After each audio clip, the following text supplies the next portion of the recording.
Welcome back, everyone. Today, joining me, Nathan Schmitt. I hope I pronounced it correctly, aka NBK for the Raise Your Edge podcast here today. Super excited. He's currently competing for OG. He's incredibly successful in Counter-Strike. He has been playing for Vitality, G2 Esports, and many more. He has been playing in all the big majors. He has a very inspiring career in Counter-Strike. So he's going to be sharing some of his lessons, what it takes to become very successful in esports, but also how we can apply that for poker, and the lessons he has learned through poker and how it helped him to become even better in Counter-Strike. So a lot of very valuable tips from someone who you can really look up to, and you should listen very careful to. I really enjoyed that episode, so don't miss that out and enjoy the episode.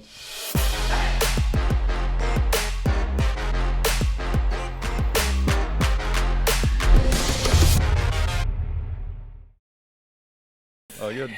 NBK, welcome. Is it Nathan? Is it Nathan? Nathan, yeah. Nathan, yeah. Nathan, Nathan, if you want to make it in German. Yeah. You do it the way you want to. How would you say it in French? Nathan.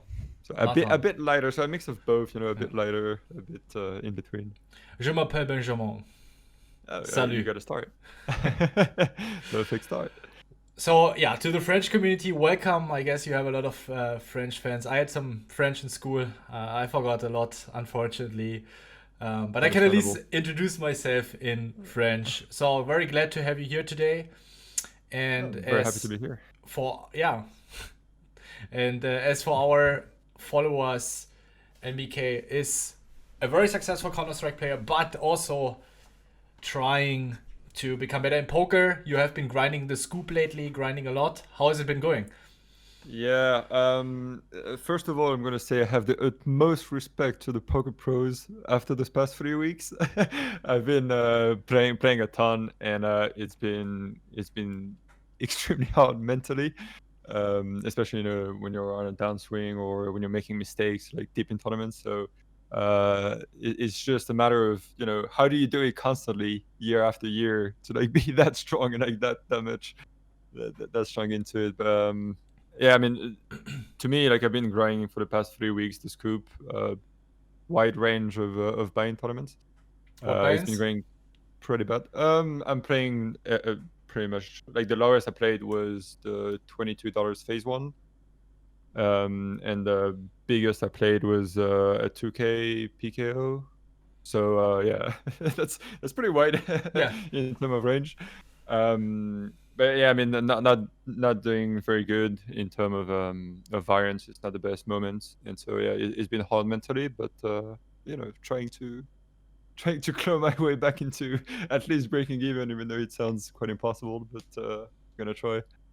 I mean, I've been playing Counter-Strike semi-professionally when I was younger.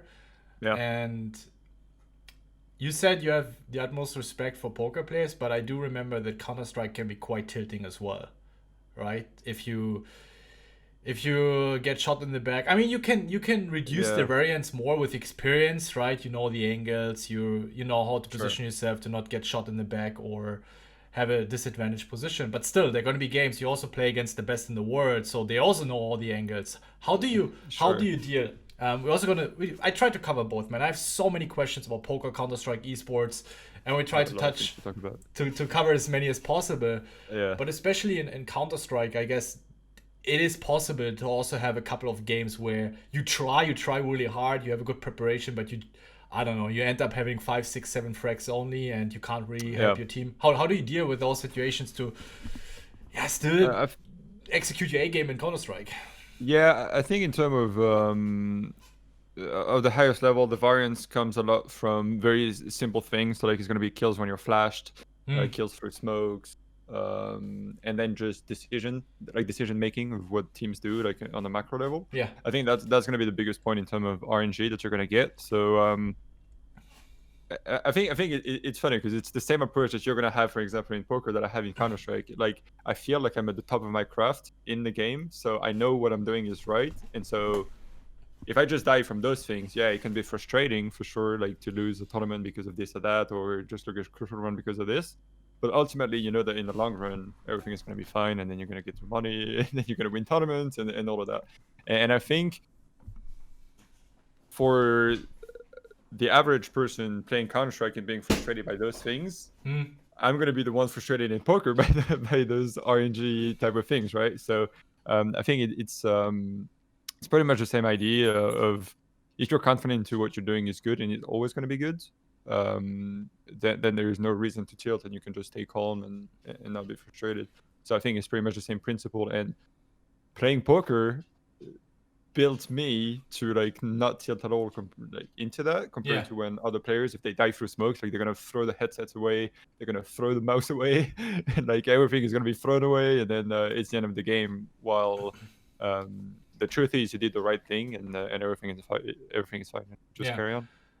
And so would you say that the reason why it's harder for you to take the variance in poker, and maybe it frustrates you a little more than in Counter-Strike, is it because you're less experienced in poker, so you don't have the confidence to really sure whether this was a good play, and that why it might be the reason why you tilt a little more, like not this typical tilt, you take your pot and you throw it against the wall, but just getting a bit, tilted. Yeah, just frustrated, uneasy, not comfortable.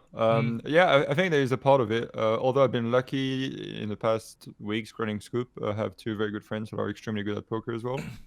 That I've been able to like discuss back and forth with. And so I have that confidence that my play is somewhat correct. Obviously, I'm not bidding like the 1K and 2K to like just more shots because I can afford to. But I'm comfortable that I'm not playing extremely poorly, right?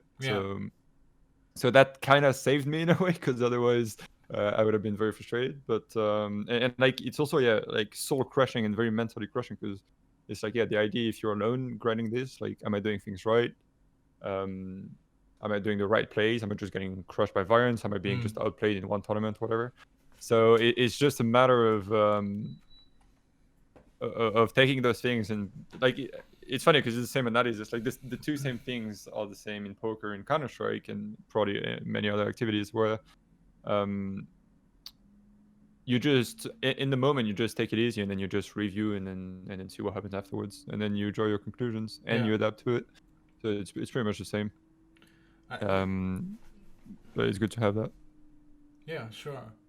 I mean, we went quite deep in already. Maybe we start with how did you get into Counter-Strike? I mean, this is probably the question you have heard quite a lot, but I find it super interesting. We're gonna get into basics, sure. Let's get into basics. My family has always been a lot into video games, as simple as that, or like video games, technology overall. My father, my brother, my sister, my mom, just to a degree, and so naturally, everyone in the household has been playing video games.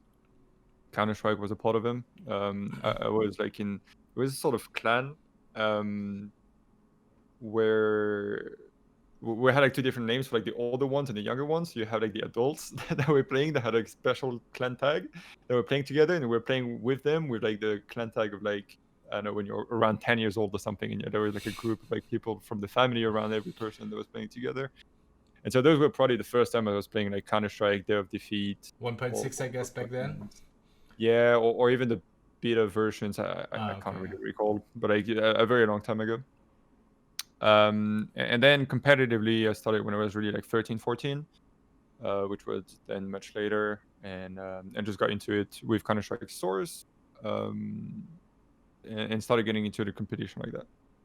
So yeah, probably after when you were playing and when you were grinding your Counter-Strike. Yeah. Well, at what point did you realize, all right, I have the ability, or I already feel I'm better than the majority, I'm doing something different that would allow me to also compete on a very high level? Was there like a crucial moment in your career that you decided, all right, let's take it more serious?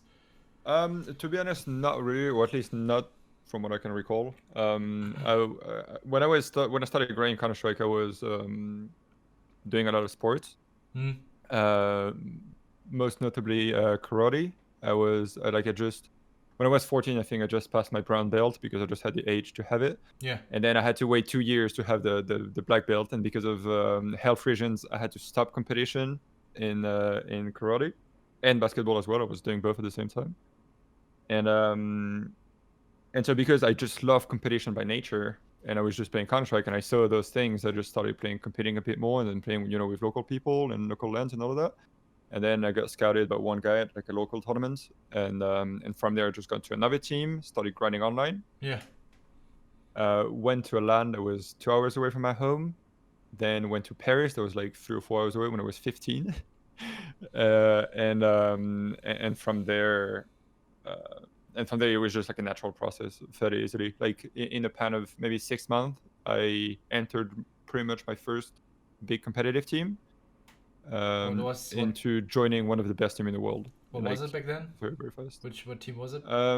So the first team was DreamRAR, and I joined 4 months after, I think, as a 6-player a team called Rocket. That was considered the best team in the world. And a month after, I got signed by Very Games. Okay. So it went like very, very fast from one to the other. You were grinding it very hard, Counter-Strike back then? I mean, you still do, but was it something that you considered as that you were ahead of others, that you also had the family support, that you could grind the game? Or was there something else that you realized you do better the way you were practicing? Maybe you soaked up knowledge faster. What was it that you think stood out for you that made you so much better than others? I think the biggest difference that I had, well, I mean, there's several things. Like I was just naturally skilled at the game because I was just playing and enjoying it. I mean, it's like all the factors coming together, right? Yeah. Where my family was very supportive. They were like they saw that I had like a proper contract even when I was 15, that I was surrounded by people that are more experienced and more mature, and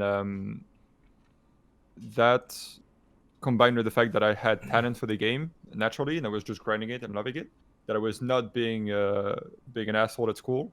Like I was just following school and doing completely fine. Like all of that like all of that made it very easy for me to get into it.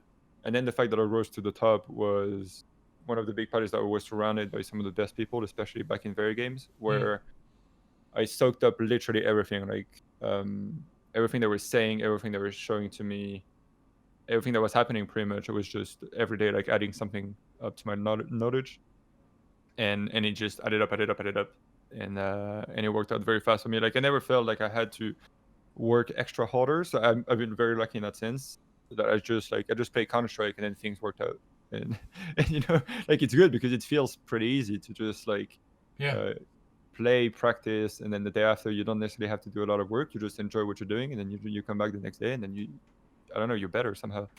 So I've been lucky in that sense. And then the hard work came much after, when you have to actually adapt and then keep on grinding to like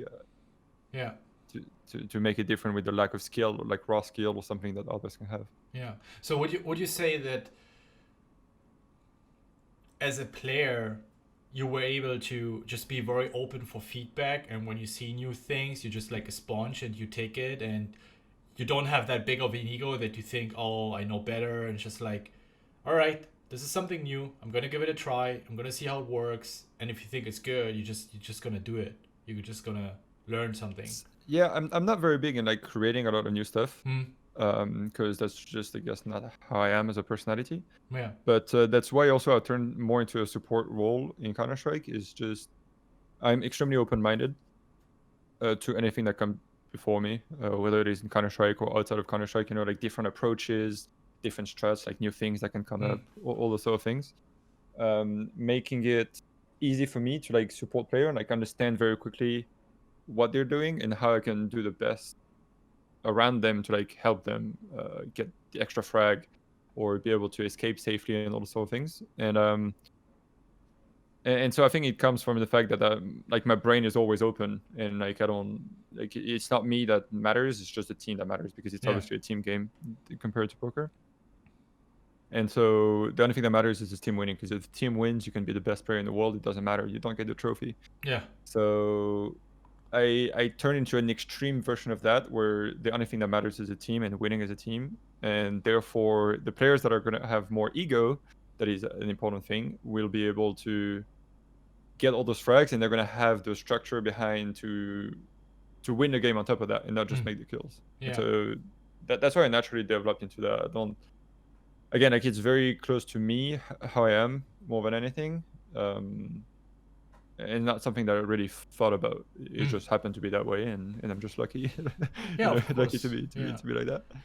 Everyone is taking its role in the team, right? And some are the Yeah, aggressive fraggers, and some are more trying to hold the team together. IGLs, the brains of the team, and you need yeah, both. absolutely. Yeah, I'm not surprised that you bring it up, and I mean, I'm now in esports for more than a year, and I have to say, and I've seen that in poker as well, that I believe that a very crucial skill is sometimes just to shut up, listen, and learn. But Yeah, to a for certain sure. degree, and I've seen a lot of players that, they make it. I've seen it in PUBG when they Yeah, join an org and then they compete with Navi, Liquid, and they get money for it. They make a living out of it. They think yep, they've made it. So yep, it's this, oh, I made it. Now I have to stop putting in the work because they think this is going to stay permanent. But then a couple months later, they get dropped because they stop working hard. They start, and actually you yeah, have to work harder than before because you're yeah, going for to sure. compete even against better players. So they're going to kick your ass the moment you get Absolutely. lazy, right? And Yeah, I from most of the players that I have some chats afterwards, and I'm talking, it's like they really regret it. They really thought, okay, once you made it, it's yeah, this mentality of, once you've achieved something, it's going to be for the rest of their lives, but you have to earn it yeah. every day, right? Oh, absolutely. Yeah. So you were invested in PUBG, right? Because like Yeah, I've seen it even on your Discord. You had like the PUBG, yeah. the We're PUBG still we're Discord still thing. in PUBG, and So we're still in also it? Okay. Hearthstone, StarCraft 2. Alright, cool. Um, Sick. and we also tried to get into Counter Strike. We were in Counter Strike Germany, but of course Counter Strike is a little more difficult. Yeah. And we try Yeah. to be very, very careful with our resources. I mean, we're still a young Sure. organization, so we have to be very, very careful on how do we sign, where do we spend our money. Yeah, that But makes I've sense. also seen that in poker. It's like once people made it to Yeah. high stakes and they had a good year and they made 50K, 100K, 150K, and they're like, what, so much money? Now I made it, I crushed poker, and they stopped working, which is Yeah. delusional, right? Yeah, and especially it's a slow dying grind Yeah, where like it's not like you crash under the best setting and you're like it can just slap you in the face. It's like you gradually go down until yeah, you just don't exist in the world, exactly. and then it's much harder because you're like you can easily invoke many factors of like I went down because of this, because of that, because of that. But the truth is, no, you went down because you just stopped working while others worked twice harder. Yeah. And yeah, I think again it's there are like there's so many similarities between I think any competitive world because everybody's gonna say just poker and esport like Counter Strike or whatever game, Yeah. but I think it's just in every competitive game, sport, whatever it is, it's just the one that works the hardest is gonna have the most chance of succeeding, Yeah. and it's never gonna stop. Like it's just a Someone constant wrote thing. in our YouTube comments, which I really liked. He said, "Well, it's not about working hard. Like, what was his exact quote? Man, that was actually pretty simple. He Working said, smart and not working hard, or something yeah, like that. yeah, no, no, but bottom line is you have to work smart." Yeah, All fair right, enough. so I Yeah, was sure. just the way he was putting it was really nice. It was a very Okay, beautiful saying that I just can't recall right now. got it. Yeah, Um, we're gonna find it again at some point. yeah, um, and bottom line was more that working hard is will guarantee you the success, which is a lie. It's like working smart is gonna Yeah, provide you with the results, and I think it requires both. It's sometimes just 1 hour of studying can do a huge job, and sometimes you sit there for 10 hours and you don't learn anything. yeah, yeah, absolutely. Yeah, it's just to me there's like those moments of inspiration where I don't know everything clicks, and that's when you have to not waste a minute because that's the moment where you're gonna be the most productive, create the best things, Yeah, think about the best moments and all of that. And those are very hard to grasp and they're hard to recreate artificially. yeah, And I feel like like you just come like at some point you just have that state where you're like, yep, yeah. now I'm making right things. Are you doing something on a daily basis, weekly basis, either mentally or physically, to make sure that you have that flow state, this crisp, Yeah, sharp focus, to have these epiphany moments, or just this high level of yeah. focus in Counter Strike and in poker? Um, to me, it's a lot. Well, it's very specific to Counter Strike Mm. now. Where it's a lot about comfort, in the sense that I have to feel very comfortable when I'm playing. Like I have to be able to not think about anything else. Like nothing is bothering me in terms of like position, especially how I'm sitting at the computer, and knowing that everything is clear when it comes down to the team.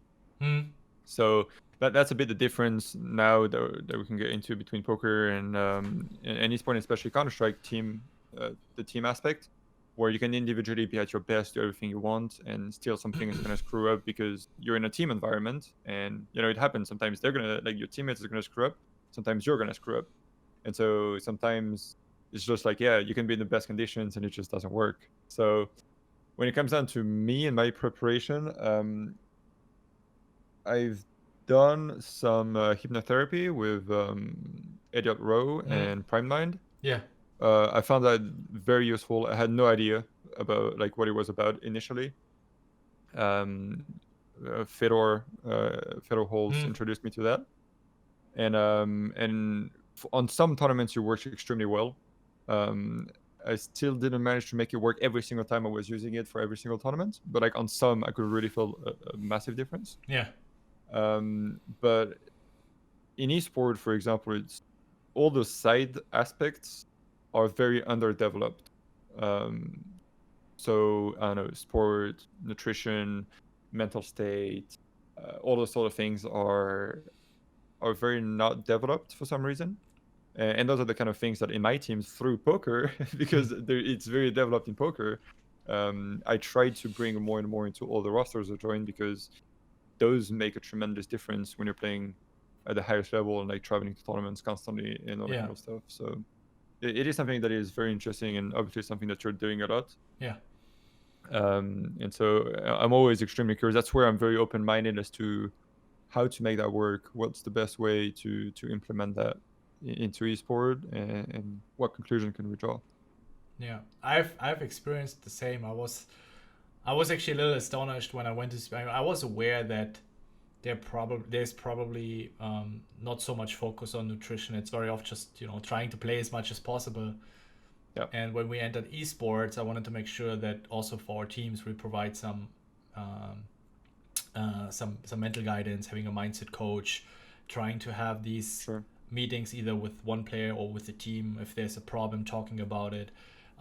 We also had a nutrition coach in our gaming facility in Berlin, and I think, and I was surprised most of the time, not just with our players, but in general in esports from other organizations. Of course, you have a chat back and forth. How little, even though there's so much money at stake and it's so professional. Like if you look at stream, but behind the scenes, it's not really been taken care of. At least, let's say from most organizations. I think the biggest organizations. I'm not sure how it is with OG. I mean, it's also a big organization. So, I'm just curious. Are you guys also? It's getting there more and more. As you said, I think all of the big organizations start really understanding what the input is, like that it is worth paying people to take care of all of that aspect, to like put it on your rosters and make it work. Yeah. So yeah, we can work with actual professionals. Right now we have Seb from the Dota 2 roster, one of the members that turned into a performance coach of all of OG, that is working a lot with us. That has been very helpful. I don't think he has a degree specifically in any of that, but he studied a lot because he was doing it as a player, and he was kind of the coach. He was a coach, then turned back into a player, then is now a performance coach again. So he has a lot of knowledge to that, and yeah, it's obviously very useful, especially in the thick of it between maps during tournaments. It is something that is just necessary at this point in time. And when it comes down to nutrition, it's a bit harder, because to bring a chef, for example, to every tournament or find the right person, it's very complicated.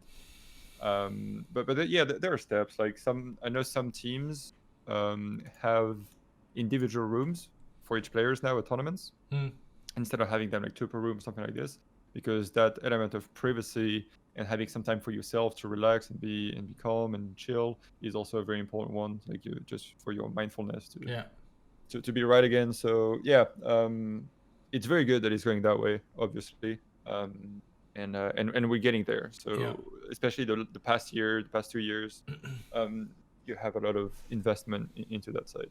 And I think it can be seen like the level of play in like all the games is probably reaching the highest we've ever seen in every game period.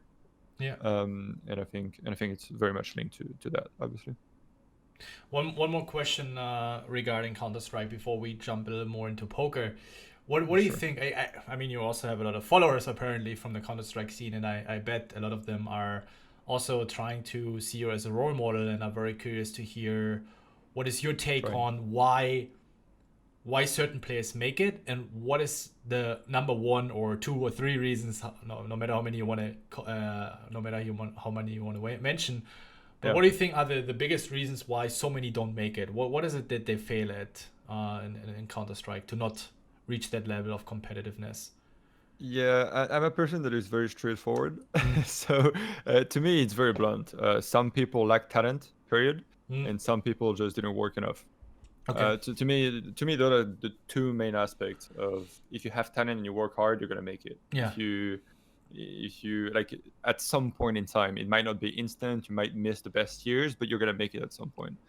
You can work as hard as you want. If you don't have natural talent, you're just not gonna make it to the highest level. Because I'm speaking here to actually reach like top five team, reaching like winning championships. Of course, that's what everyone is dreaming of, right? You don't dream of, I would be fine with national-wide yeah, success. exactly. I mean, I guess some people are okay with it, but I think it's just not what you want to have in a competitive state, and then you maybe missed something. Yeah. But yeah, to me, it's very simple. The main reason why some people make it is they're either lacking talent or hard work. That's the blunt way to put it. And then there are obviously in a team aspect, you obviously have a human level where you have to have good relationships with your teammates. You have to sometimes step down so that other teammates take more space. You have obviously roles within one another, and so you have to make with all of that. So in Counter-Strike, it's very hard in the sense that a team environment in people that make it and are at the top level, generally, they're not necessarily a million times more talented. They're not necessarily working 1,000 times harder, but they know how to work in a team environment because, yeah, you have like a million aspects. You have to be respectful to everyone constantly, and you cannot snap because you just go crazy and you tilt. Like you can just start like insulting your teammate because then you're gonna be cut off the roster. You know, like it goes pretty fast. So you have that. You have to respect also the persons that are hiring you and like respect the guidelines, like the sponsors that you have and all that kind of stuff, and the pressure that comes with it. When you're at tournaments, you have to run left and right to like do signing session with fans, and then you have to run to the tournament, and you have to be awake at a certain time, prepare your PC at a certain time, and all that kind of stuff. So you have like again like a million things that are gonna impact your level and your performance and your level of focus, and those things are very important to master. And I think I don't know if you watched The Last Dance, the documentary about I'm just watching it. The Bulls. You're watching it? Yeah. So you can see like a person like Michael Jordan, he has like the court is actually his happy place where he doesn't have to deal with anything and he just plays, and it's very simple. But why he could have crumbled very easily was the pressure of everything else that is outside, that is just like everything is adding up on his shoulders. And well, he's just an exceptional person, so he can handle everything. But it's pretty much the same to a certain level in Counter-Strike, where you have everything that is aside Counter-Strike that is going to be the hard part to deal with, and that is going to take you away from the game. And you have to really condense that and make it work while you're playing. Yeah. And to me, that's a big part as to why some people are not making it, because this is not an individual game. Like it would be too easy if you just go on a server, headshot people, throw the smokes, and then you just leave. You know? That would be way too easy. Yeah. So you have to combine all of that to make it work. So yeah, those are the three things, I guess. Like managing the team aspect. Sometimes you don't have enough talent. Sometimes you don't work hard enough. I think those would be the big criteria as to why you cannot make it. Yeah, I think this is a big one with these outside factors. I see that for myself on a Sunday grind when I start my tournaments. If my desk is not tidy or if my room is messy, I don't feel in the zone. I need to clean up a little bit. You don't need to be able to eat from the floor, but at least everything is at its place. It also gives me some headspace. I feel like, all right. Also my desktop. Like at some point my desktop gets full with stuff and I need to clean up, and when it's clean, I feel so much more ready to play my tournaments. And I think for everyone is it different, right? Someone does mind and he Yeah, has absolutely. some Yeah. other business that he needs to take care of before he jumps into competition. And yeah, talking with your teammates if there's an issue or if there's a problem, get it out of the word. And I think, man, there's just the game playing itself, it might just be 40, 50, 60%, right? And then people Yeah. wonder why they can't perform even though they put so much effort in it. Maybe there's something that has nothing to do with the game. You know, I don't know. Sure. Yeah. Business issues, relationship issues, issues with your desk, issues with your room, you know, your nutrition. Yeah. No, for sure. Yeah, that's the thing. Because like, if for example you go out and you play at a casino and they have like horrible chairs or like the table heights that you have to put your hands like this to like stand at the table or Yeah. whatever it is, like you're not gonna be comfortable to Yeah. play your A game, but yet you have to make it because you Yeah. don't have any other choice. Yeah, So yeah, sure. all those factors are very important to master Yeah. in order to perform well. For sure. I also remember in Las Vegas when you have your workout in the morning, you had a good meal, and then you also have your meal prepped. You're sitting in Yeah. the cab, you're on the way to the Rio to play the tournaments. You just feel good. Like whereas when I get up late, you don't have a workout, maybe you snack something, then you rush Yeah, and for sure. oh, you have to wait in line later in the breaks, for shitty food, like maybe just a Caesar salad with 20 grams of Yeah. chicken for $20, and it's not a lot, but it just adds up. It can Oh, be for sure. Yeah. it can bother you quite a lot, and I think most Yeah, people you can. underestimate these small things. You just think about it. Like as long as you have interrupting thoughts that Mm, just pop up while you're playing or mm, something, it can just like lead you off just a yeah, small thing, like the small yeah, detail you're not gonna see. Like yeah, exactly. I mean, it could flow be state completely. comes from having this mental clearness, this clear Yeah, mental for sure. clearance, clarity. Clarity. uh, Clarity. Yeah, I the think clarity mental is the yeah right I was word. saying the mental space. But if there's so much clutter, if there's so many small things, Yeah, it's like you're in bed and there's a fly in your room. It's so small, but it can exactly. be such a pain in the ass. And that's the way I see it with those small things. They can be a Yeah, pain in the ass, so make sure you get things straight. Let's the jump perfect into analogy actually. huh Like being in bed and having the fly going around. That's the perfect analogy actually. yeah Yeah, yeah it's the exact thing. Yeah. Poker, man, how did you get into poker? So was it quite early on as well, or is there a Uh, fly or light? No, I don't know. The light in my room is a bit weird. Yeah, so for poker, it's I started playing like 10 years ago, probably something like that, like a very long time Oh ago. wow. So I've been playing on and off, obviously, but yeah, I started playing and even made some money because the level was obviously horrible at the beginning. So that was a yay. But I quickly lost interest into it because I didn't really have any guidance. It didn't really motivate me Hmm. particularly because I didn't have any objective. I didn't really see the competitivity in it. So it was just a matter of, oh, I'm gonna try it. Oh, okay. No, I'm gonna stick to Counter Strike, Yeah. and it didn't really go further than that.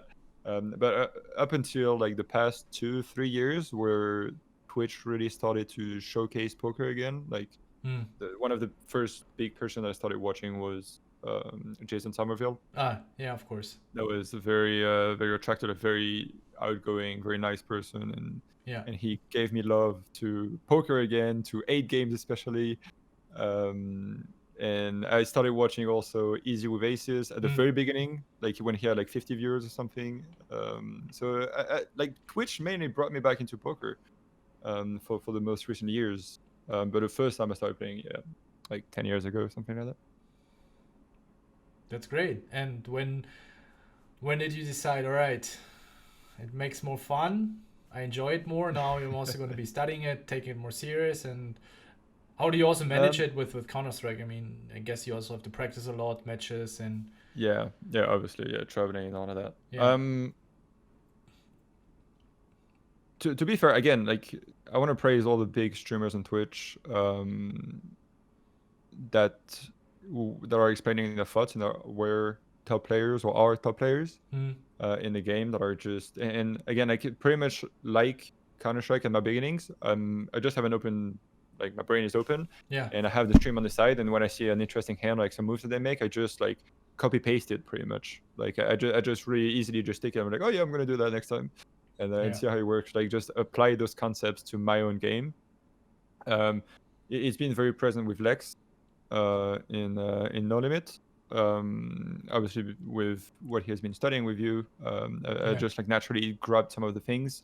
And one of the big guys again was Jason Somerville for me, because the way he was approaching and thinking about poker, especially when he was playing those 8 games on stream, I love that idea of like you can play any game if you just construct the hands mentally, and like you just use logic to go one street after another.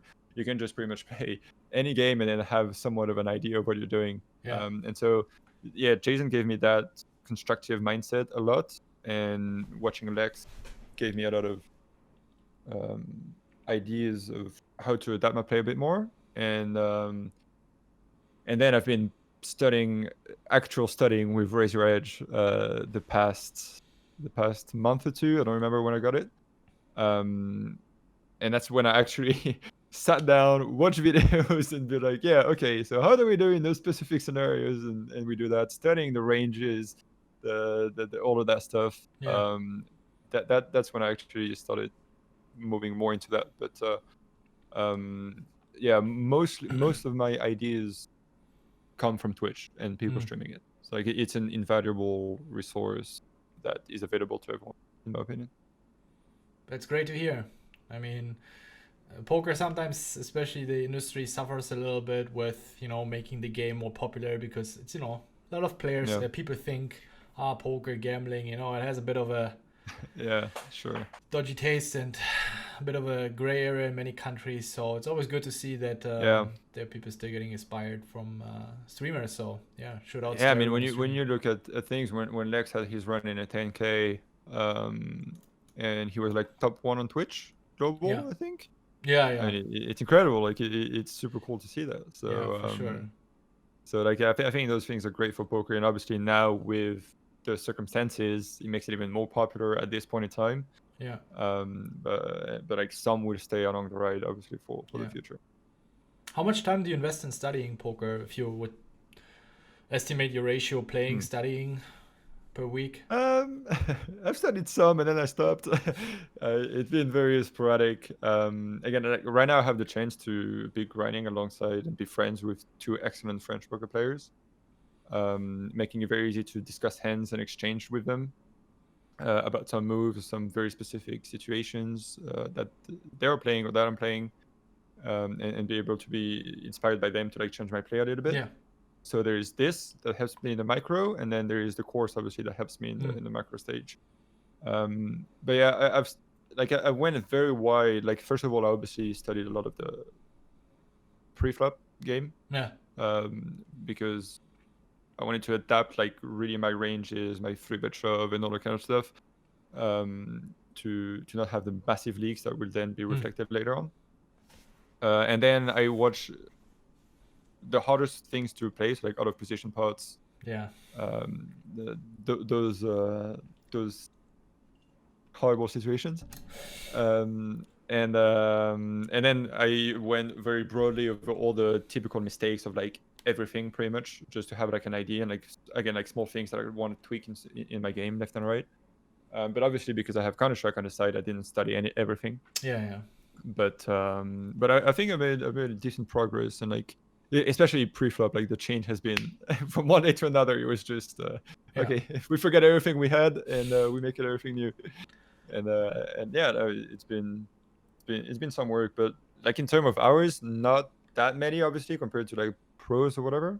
But in terms of content watched through YouTube, Twitch, whatever, 1,000 and thousands of hours, like it's really a lot. Yeah, that's good. What do you struggle the most at the moment, if you think that, if you reflect your game, it's like, especially someone who is not playing full-time, because you're a full-time Counter-Strike player, apart from out of position, is there something else that you sometimes feel yourself in a little predicament and you don't really know what to do? If you can think of any spots. I want to call the cards better, like, come at me, come, I want an ace, no. I need to be a bit better at that. But aside from that, because I'm very aware of my abilities in poker, I'm obviously not beating the 1Ks, the 2Ks, but like, I'm just trying to put myself in like comfortable spots. And so that's why I try to put myself more in better situations, that I'm trying to avoid shitty situations. Yeah. because I'm not going to be able to deal Yeah. with them anyway. So why would I bother? I'm just going to try to maximize my good value and all of that. So that's what I'm trying to make. That's smart. And I just don't really think further than that. And I just try to enjoy really, because the more I'm going to be enjoying poker, the more my brain is going to be active towards it. And so I like, for example, to play a bit of Zoom 100 200 BB before my tournament sessions, because you're obliged to think in those cash game sessions, right? Where like you're playing deep pots, you're like, oh well, you have to construct the hands and all of that. Yeah. And so I'm trying to do the exact like this as a warm up to like coming into the bigger tournaments and then playing afterwards. So just my mind is ready for it. Yeah. But yeah, I think one thing where I'm never really sure is that constructing the range of the opponents every time. Like it's something that is pretty hard, because I obviously don't know exactly what they have, and I'm like always second guessing, like, do I have more nuts that he has, or that kind of stuff. And so it can get pretty hectic. But yeah, I feel pretty balanced in my whole game, to be honest. Can you imagine playing full time as a poker player? If let's say for whatever reason you, after your Counter-Strike career. So coming back to the point initially that we had at the very beginning of the podcast, I would find it for me very, very hard to make it, because there's still a big factor of variance, and I don't know if it's something that I could just handle, you know, like fly to whatever tournament, you fly to Australia for the Aussie Millions, like your big shot, like you made it, like it's your time to make it, and then you bust off the free hands because you just flopped 3 aces against quad kings. And I think I'm like, yeah, I'm not playing poker again. See ya. Yeah. So to me, I think it would be very hard mentally, because I come from Counter-Strike, where I control many more things in the game, and what you can do, and like the variance is very low. Sure. So I would have a very tough time, and also I'm not sure if I would beat the game, honestly, because I think I could beat the game to make a living, like an okay living, and have like an okay lifestyle. Yeah. But I would want a bit more than that, and then it includes having some talent that you're not sure you have or don't have, you know, and so it would be a big risk. I would maybe I would take a year to like just enjoy, you know, travel around the world, play poker at the same time, and dedicate a bankroll to that. Like maybe I wouldn't do that and enjoy it, but dedicating full time is is a very hard thing. I think it's hard to get into it right now when you come from another place and you're not grinding for a long time. Yeah, the emotional side of things in poker can be quite challenging. I mean, that's where most players fail. Yeah. So I think it's one of the biggest challenge, because you're gonna have some media coverage and all of that to a degree for like the top players and all of that, but it's gonna be, I think, very limited to some players. I think a lot of players are under the spotlight constantly and have like that extra pressure on the side. So I think the emotional part is the tough one when you want to grind professionally and be able to deal with the downswings and also the upswings, not just going and burning your money just because you make some. This can be very misleading. And you know, I'm aware of all of that, and I'm like, I don't want to enter this thing. I'm very fine where I am. I'm gonna keep on enjoying poker. That's what I'm gonna try to do, and then we'll see what happens after. I think just poker is a very direct reflection of how what is happening in life. People get successful, they get delusional, they start slacking, and they start falling behind. Right? Yeah. It just in poker it's directly correlated with the money, you know. But in life, ultimately, whether you compete in esports, whether you have a business, the moment you get successful and you stop being curious, you stop adopting this beginner's mindset of soaking up, of being open, of being able to leave your ego aside, it just starts deteriorating. And I don't know who said it, but in one of the books that I read, it's like life is never on standby. It's never just going straight. It goes up or down. So even if you just take a few days off, it will get a little worse. Not to an impact that it will make you so much worse, but it will get a little worse. And if you slack for 1 more week, 2 more weeks, at some point, you will see the impact. You will see the outcome of you missing practicing days, or you're not studying enough, for sure. poor diet, or whatever it is. It will come back ultimately. And yeah, just poker it just gives you the direct feedback. That's what I loved about poker. I want to be in charge of my results. Sometimes, that makes sense. and I understand that even in life, if you get your degree, if you're smart, if you put in the work, you might end up in a job where you have a shitty boss, shitty colleagues, and it's not in your control, right? And then you can blame circumstances for your misfortune or unfortune, but just quit and search for something else. I mean, your responsibility then to do the best out of it. Yeah, sure. There are a lot of complex situations, but yeah, that's the thing with poker. You're accountable 24/7. Like no matter what happens, you're the one that is to blame for success, for the bad things, and also for the success. Apart from online, sorry, go ahead. No, I mean I wanted to ask you a question then. When it comes down to like all the things on the side, because obviously you play the bigger buy-ins, and mostly I guess mostly those. Yeah. Although I saw you on the 215 phase 1, you were at my table at some point. Dude, let's not talk about this tournament. I've fired probably 15 bullets and I've not been able to qualify. It's a painful one. Like all those day ones, they're very painful. Biggest pain. And then I think in the 22, I qualified for, I don't know, 10 big blinds or something, you know? It's complete chaos. Yeah. All over. I've had some good shots to qualify, but then I punted it off towards the end of the day. Yeah, everyone does that. It's a pretty standard thing, I think. Yeah. I was thinking for you now that is like much more focused on like the bigger buy-ins of the scoops and like very specific days. So, like now the approach that you have, is it more like much more studying to feel better in those bigger buy-ins, or like there's still that part of like practice, you need to play some hands in order to feel comfortable for the bigger ones that are going to come? It's more about analyzing recs. At some point now the player pool is so small and everyone is doing something different, and it's not saying that I don't need it. It's just you have a limited amount of time, so you want to be effective about studying, right? So I think the best way to gain an edge is in small pools is to analyze what your recs are doing.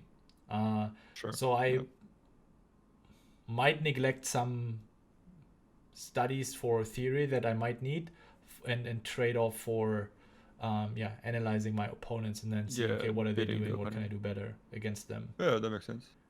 Especially the pool is, as you said, it's pretty limited in all those those I guess bigger ones. In Counter-Strike you're also preparing a lot, right? You watch replays or POVs or whatever. We're lucky in a sense that it's being outsourced through analysts, coaches in general. Like when I make that work for you, so you don't really have to yourself go watch every single demo of every opponent, and then and then you just it's have pretty much standard like in these days, isn't it? Like in esports very much so. Or at least have someone that is not the player do it. Like that's very standard.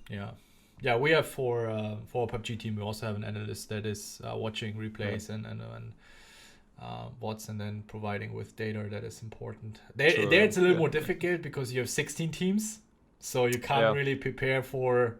It's so much more random. It's not one matchup. But there's still something that you can do. It makes sense. Shout out to Crimsons, doing a great job. Crimsons. Nice. Crimson. I had a question. I also have to check because people were sending questions on Twitter and Instagram. True. And I have to make sure if there's something I'm not missing. But I tried to put. There was one interesting that also intrigues me a lot. What do you think about the current Counter-Strike scene? Is there something that is worrying? Like, what do you think can be done better to make Counter-Strike grow? Are you totally happy? Do you think it's going in the right direction? How do you think about Counter-Strike in general currently in esports? I think at this point Counter-Strike has been growing almost constantly. And again, we've been pretty lucky of the fact that the esport community has for the most part been community driven and community created, especially. That is very important. Yeah. We don't have Valve that is pushing for everything. They obviously have the majors or like the biggest points of the year every time, but the whole community made what Counter-Strike is. So we're lucky in that part because that means you cannot die from that one day to another because the community is always going to be here since the game doesn't change. It's always the same competition. The only thing that would change at this point is probably the involvement of Valve because they put some vetoes on some stuff. So like Counter-Strike will stay 5 players, 1 coach. The coach barely has the right to speak, and that's it. And then there's like some conflict of interest stuff by owners having different teams, and it's like, oh well, good luck. You deal with that. We're not into it. So there's like a lot of things where Valve, it's very black and white. So it's either you know something is not allowed or is allowed, and or you just have no idea what's happening. Okay. So it becomes important because the ruling of the majors made by Valve is what every tournament organizer takes for granted and like takes as a standard. And so you can change from one day to another. And sometimes it's not clear, especially like you don't want to be in a gray area where you don't know what you can do and what you cannot do. Yeah. So I would just like to have them more involved into the game because aside from that, the game has more players than ever. Even though everything is being played online, viewership is going very, very well. Teams are doing very good. Oh, that's a crazy dog coming in. So there's not really much that needs to be changed in the sense that the game is just flourishing even more than it was before, which is a crazy thing when the game is out for like 20 years. So I love the game. I love Counter-Strike. I love all the values that are in the community. And I think nothing really needs to be changed because it's one of the top esport game. And in my opinion, the best. So it's just a matter of keep on doing this and moving forward with it. I think it's the big part. Big point. Do you play any other games apart from Counter-Strike and poker? Have you tried Valorant? Listen, I play every single game that exists. I'm a hardcore gamer by heart, and I happen to be very good at one of them. I played, I think, pretty much everything. Every competitive game that was out, I think I played everything that is competitive. So all the Battle Royale, Hearthstone, card games, I went through everything, pretty much. Solo games. Okay, is there a particular game that stays for you that you play more regularly than others, apart from just trying it? Yeah, right now, no. Right now, it's very much focused poker, Counter-Strike. Okay. What would be number 3 if you have some spare time? What else would you be playing? Let me think real quick. Sims? Sims. Yeah, I love creating my little guys. No, I love the last Call of Duty. I played quite a lot of hours in it. I really, really liked it. The Battle Royale? I love the normal modes more than the Battle Royale. Okay. I don't know. I found it extremely enjoyable. Also, it was a bit easier for me since I come from Counter-Strike. Yeah. I can just jump right into a shooter and be comfortable with it. Rocket League is a very fun game. I didn't play it too much, but it's a very fun game. Yeah, and then I tried Valorant. Like I tried Valorant, but it's just not my thing. I think there are some things that are lacking, something that are just not hitting the point that I just don't like. And I mean, okay, one of the games I played forever, and I'm always gonna play every expansion is World of Warcraft. There it is. There is the game that sucked up a lot of hours. But yeah, this is pretty much it. Have you tried PUBG? I did for some time. So now the only thing that is my problem with PUBG is that because I'm try-harding like hell Counter-Strike, I feel like PUBG is a game where you have to sort of try hard to like enjoy it, and you cannot just like run around and be shot by everyone and just be like, woo, everything's fine. That's my only concern that I have with the game, and the only problem that I have is just you just have to try a bit harder in order to really enjoy the game, and I don't have that mindset when I come into that. I just want to run around, kill people, and then that's it. I understand.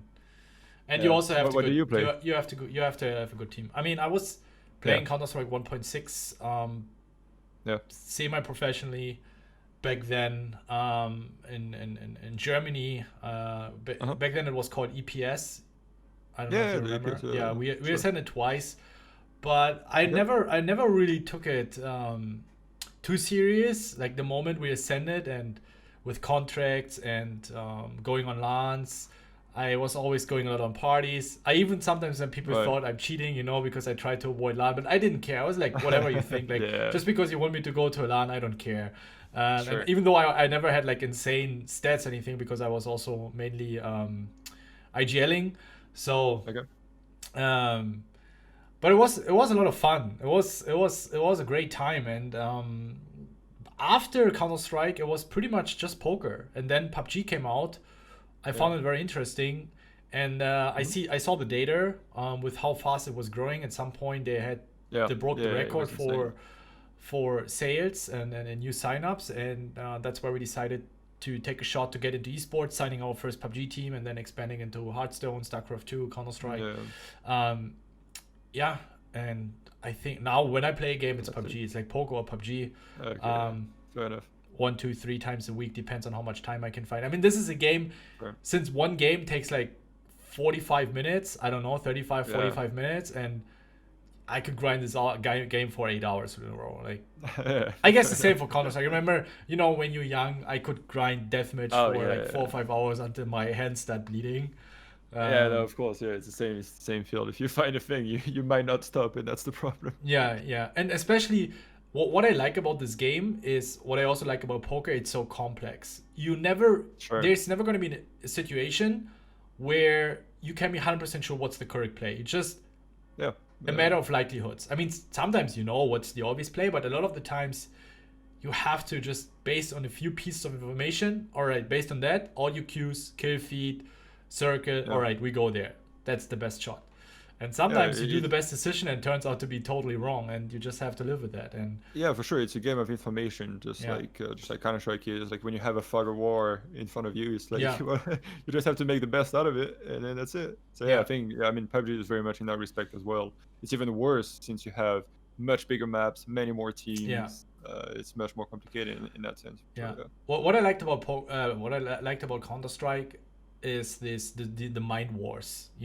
Especially yeah, when, as an IGL against the other IGL, a little bit, okay, what has been yeah. working well, what didn't go so well, where did they go? Are they gonna go again? Are they Who is on Oh which yeah, level? it's crazy. It's like these level wars, these mind games that you also have in poker. But I think it's Yeah, just absolutely. also a matter of preparation, and I see it in poker as well, to see how they respond if you do something. I think this is very important Yeah, to know, that how a team responds to a certain situation, because it's yeah, very likely they're going to be sure. responding the same way. And this is what I really enjoyed about Counter Strike, and I really like digging into the demos and VODs and analyze our opponents. Even though I Yeah, was just sure. doing, I, I didn't even get money for it, but I just enjoyed it. Just Yeah. um, Yeah, of course. I mean, that's how you start anyway, like especially into esports. Just yeah, like you love it so much that you put the extra work that others don't. That makes you just grind up. yeah. Do you think your esports background made it also a little easier for you to dive into poker? Because it's funny, we have so many poker players that have an esports background. Or Yeah, I also, when we signed teams, and I met them in the gaming house, I remember, I think we had 2 or 3 guys so far. Hey Ben, yeah, I knew I already knew you. I also played poker. I'm like, yeah, oh, that's cool. So also in esports, you have a lot sure. of guys with a poker background. Do you think it's easier for you with an esports background to get into poker? Um, I I don't know. I'm not sure to be honest. What it helps with is obviously the competitivity. Fuck that word. Mm, It's just the fact that yeah, you want to compete to be the best, and so naturally you have that sort of work ethic, knowing that you need to work a certain way in order to make it. You're really interested into it. Now, does it necessarily spark a will to play poker or to be interested? Not necessarily. yeah, But it gives you an edge in the sense that you've been in a competitive environment and you know how to work to make it into that. But oddly enough, well, not oddly enough, I think it's pretty, I think it's fairly natural. I took a ton of things from poker to incorporate into Counter Strike. oh really? In my plays, in the way I was playing, especially with Vitality when I was leading the city side. There are like so many things that I took from poker to implement it in Counter Strike, Tell me, making I want to it know more about that. extremely That sounds strong. interesting. I think it's a lot about okay, how can I describe it? It's pretty much bringing GTO into Counter-Strike, Yeah. where people in Counter-Strike, they play a certain way and they make certain things 90% of the time because of experience. We've seen that it works. We're gonna do it. We're gonna improve it. We're gonna do something similar. We're gonna try to make something good with it. We're gonna play default map control, and then we're gonna finish a certain way or a certain way. And so yeah, like everything comes a lot from experience. While if you take a whole different approach, you erase that and you take a different approach. For example, the city sides, we had a system in Vitality that was different. We had one guy leading on the T side and I was leading the city sides. The way I was approaching my city sides, I was doing way more gambles, for example, to make us unreadable in the sense that, let's say you start the round and you go 4 on one bomb site and 1 on the other one because of your weaponry, because of the way the opponents have been playing, what the strengths are. And so it might work, it might not work, but regardless of what happens, you can use it in the next round to like build something that makes sense, that adds up in the whole half. Yeah. And therefore you can create a story much better. So like you're bluffing in the game pretty much, where sometimes you're gonna be 4 in one side and 1 on the other, and then you use the resources you have to make it work, and to balance it that way. So there is a big idea of balance that I brought from poker into Counter-Strike that works extremely well. And sometimes you just have to play basic. So the idea of playing your cards, you just play your cards and you play very basic in a lot of scenarios. Then you play very specifically in some scenarios because I know you have 15 big blinds where you're going to have to adapt your strategy by either limb shoving or whatever it is. Then you do the same when you have like those very specific buys where you have like 1 up and the other guys, you have like 3 pistols and one guy has just a rifle. Then you have to play some very specific rounds in those scenarios so you have it prepared and you know about it. And then you have rounds that are going to be gambled because either you bluff and you get a big stack or you bluff and it doesn't work, but regardless you get something out of it and you played it the best way possible. So like all those ideas that are extremely pushed and developed in poker, I just brought them into Counter-Strike by adapting them. And so that's where it's been very interesting for me, and like my mindset and how I approach, whether it is in my own game style or the game style of my team that I try to incorporate and help. I bring a lot of things from poker in that regard, because every move that I make or every decision that I take makes sense. There's an idea behind it. There's something behind it, and I do it for a reason. It's not like rolling your head on the keyboard and then sometimes going to call, fold, raise. It's just like everything. Like there's a method to the madness, and so that's really what I brought from poker into my game, and that has been the second most influential thing in the way that I'm playing and that I'm approaching the game. After being the first 4 years in a team surrounded by amazing people. That's great. Yeah, there is some things that I brought into from CS to poker, and a lot of things that I took from poker into Counter-Strike. So even though Scoop hasn't been going well, I'm very happy about all the investment in time and money that I put in poker to just help me in that aspect and in life in general. I think it's very important. Sure. I mean, poker has helped me so much in business in my life as well. So I think it can help in poker, the cure for everything. No, just kidding. But I think when you just stay very open, and you can learn a lot from different areas, different games.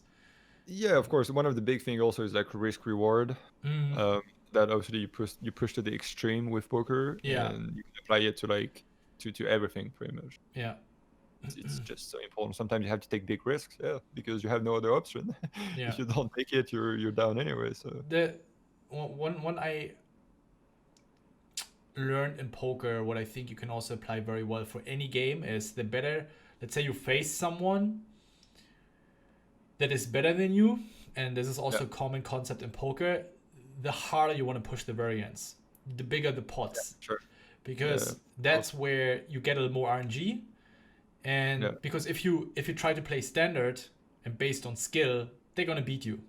So of course, in order to beat someone that is better than you, unless they perform poorly on this day, but let's assume they're gonna have their normal performance, it's going to be hard to win, right? So when you play heads up, I remember in heads up tournaments, when I recognize someone who is a regular heads up player and I am not, I have to be 3-betting more. I have to raise bigger, try to push the stacks, the pot size a little more. Not stupid, not just with trash hands.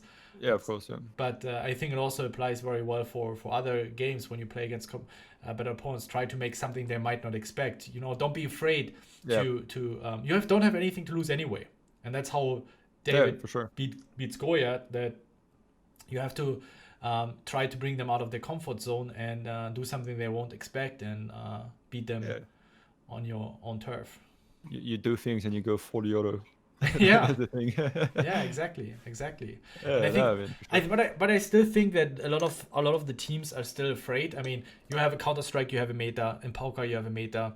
But there's always someone that invents that meta, right? Sure. There's always someone that realized something. Oh, I remember the org was quite strong for a very long time, right? But it was never really used. At some point, people started using it, and it became the new meta, right? The same you have in poker where certain sizings have never been utilized. At some point, someone starts utilizing it. They realize it starts working out, and then everyone else follows. Of course, if you're the one that tries out new things, chances are high that you're going to fall very hard and you're going to be laughed at and people are going to be making fun of you.